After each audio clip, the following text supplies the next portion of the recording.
Assalamualaikum warahmatullahi wabarakatuh. Perkenalkan, kami dari kelompok 4 mata kuliah Biologi Sel dengan anggota kelompok Ana Asihabudin nomor absen 13, Asnin Syifarina Azahra nomor absen 14, dan Afrul Usnah nomor absen 15. Pada kesempatan kali ini, kami akan mempresentasikan tentang aparatus Golgi. Langsung saja, yang pertama kita akan membahas struktur aparatus Golgi atau badan Golgi. Badan Golgi mempunyai dua bagian, yaitu bagian cis dan trans. Bagian cis menerima vesikel-vesikel yang pada umumnya berasal dari retikulum endoplasma kasar atau REK. Vesikel ini akan diserap ke ruangan-ruangan di dalam badan Golgi, dan isi dari vesikel tersebut akan diproses sedemikian rupa untuk penyempurnaan dan lain sebagainya. Ruangan-ruangan tersebut akan bergerak dari bagian cis menuju bagian trans. Di bagian inilah ruangan-ruangan tersebut akan memecah dirinya dan membentuk vesikel dan siap untuk disalurkan ke bagian-bagian sel yang lain atau keluar sel. Selanjutnya adalah lumen. Lumen adalah ruang atau rongga yang berfungsi untuk tempat penyimpanan zat-zat makanan yang diperlukan oleh sel itu sendiri. Selanjutnya, sisterne. Sisterne sebagai tempat untuk memodifikasi protein, untuk menyortir dan memaket molekul-molekul untuk sekresi sel transportatif. Gelembung-gelembung pada badan Golgi terbagi atas 3, yaitu yang pertama adalah sakula, yang kedua vesikel sekretoris, dan yang ketiga mikrovesikel atau vesikel transfer.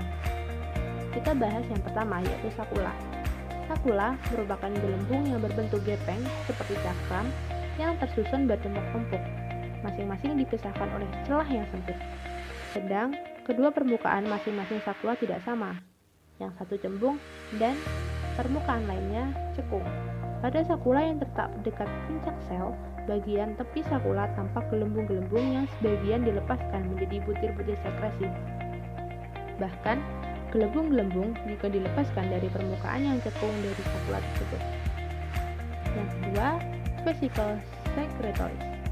Gelembung vesikel sekretoris ialah gelembung yang merupakan bagian dari sakula yang terdapat pada bagian tepi. Lalu yang ketiga, mikrovesikel atau vesikel transfer. Gelembung mikro yang berdiameter kurang lebih 40 mm yang bergerak. Untuk diperhatikan bahwa mikrovesikel berasal dari retikulum endoplasma kasar yang dilepaskan. Akan tetapi, mikrovesikel telah kehilangan butiran-butiran kromosomnya. Mikrovesikel akan bersatu dengan sakula pada akhirnya. Aparatus Golgi memiliki beberapa fungsi, antara lain sebagai berikut. 1. Sebagai glikolisis. Proses glikolisis berlangsung dengan cara dan tempat yang bervariasi, seperti terjadi di RE saja, di Golgi saja, ataupun diawali di RE yang kemudian dilanjutkan di Golgi. Contohnya lipoprotein plasmatik oleh hepatosit yang terjadi di aparatus Golgi saja. Yang kedua yaitu sebagai reparasi membran sel. Membran sel yang rusak akan dipulihkan oleh hasil sintesis sfingomielin. Dan yang ketiga yaitu sebagai pembentuk akrosom. Tudung pada spermatozoon yang berasal dari fusi vesikel aparatus Golgi berperan dalam pembentukan akrosom, yaitu dengan melisiskan membran sel telur pada saat fertilisasi. Dan yang keempat, pada tanaman, aparatus Golgi berfungsi sebagai tempat di mana polisakarida kompleks dari dinding sel disintesis. Dan yang kelima, menyiapkan sekret untuk sekresi sel. Proses sekresi sudah dimulai sejak dari RE, tempat terjadinya protein yang kemudian dipisahkan ke dalam lumen RE sesuai tujuannya. Kemudian disekresikan dalam bentuk vesikulis sekretoris sampai ada isyarat untuk disekresikan, yang kemudian adanya peleburan vesikulis sekretoris dengan membran sel. Dan yang keenam yaitu sebagai penambahan sulfat pada rantai karbohidrat dengan katalisator enzim sulfat transferase. Dan yang ketujuh sebagai sintesis proteoglikan untuk matriks ekstrasel atau untuk komponen membrannya sendiri. Selanjutnya adalah terbentuknya vesikel sekresi. Vesikel sekresi akan terbentuk ketika kargo atau protein akan berikatan baik secara langsung maupun secara tidak langsung dengan mantel dari COPII, membran, dan adanya exert signal atau sinyal yang keluar dari protein kargo terlarut dalam sitosol. Kemudian sinyal itu diterima oleh reseptor kargo dan diteruskan kembali. Setelah terkonsentrasi dalam suatu membran retikulum endoplasma, maka terbentuklah kuncup atau budding dan selanjutnya akan terbentuk vesikel. Proses terbentuknya vesikel sekresi tidak lain merupakan bagian dari proses sintesis membran sel. Sintesis protein tersebut melibatkan berbagai komponen, diantaranya retikulum endoplasma, vesikel, aparatus Golgi, karbohidrat, lipid, dan juga protein. Berikut merupakan tahapan-tahapan dari sintesis membran sel. Yang pertama, sebelum vesikel bergerak dari retikulum endoplasma ke Golgi, terjadi proses pembentukan membran protein pada retikulum endoplasma oleh glikoprotein.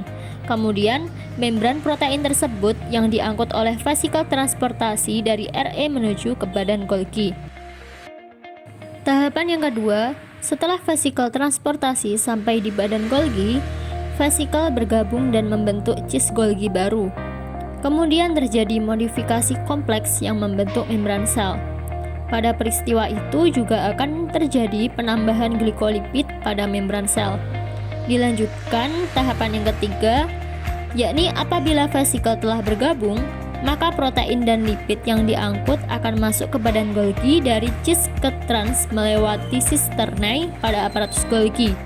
Pada proses itu, molekul atau lipid, molekul yang berupa lipid, protein, dan sebagainya akan melalui proses pematangan. Proses selanjutnya yakni proses yang keempat, membran sel akan melepaskan diri dari trans Golgi dan membentuk vesikel.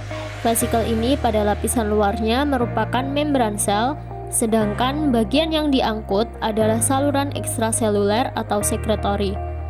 Vesikel yang terlepas mengandung protein-protein spesifik, lalu dibawa menuju membran lain yang membutuhkan, misalnya menuju membran plasma untuk digunakan dalam proses sekresi.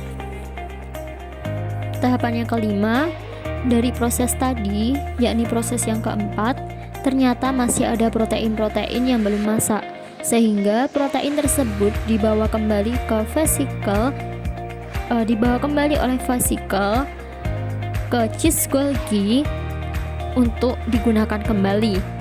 Selanjutnya proses yang terakhir yaitu vesikel juga akan mentranspor protein kembali ke RE. Contohnya adalah enzim.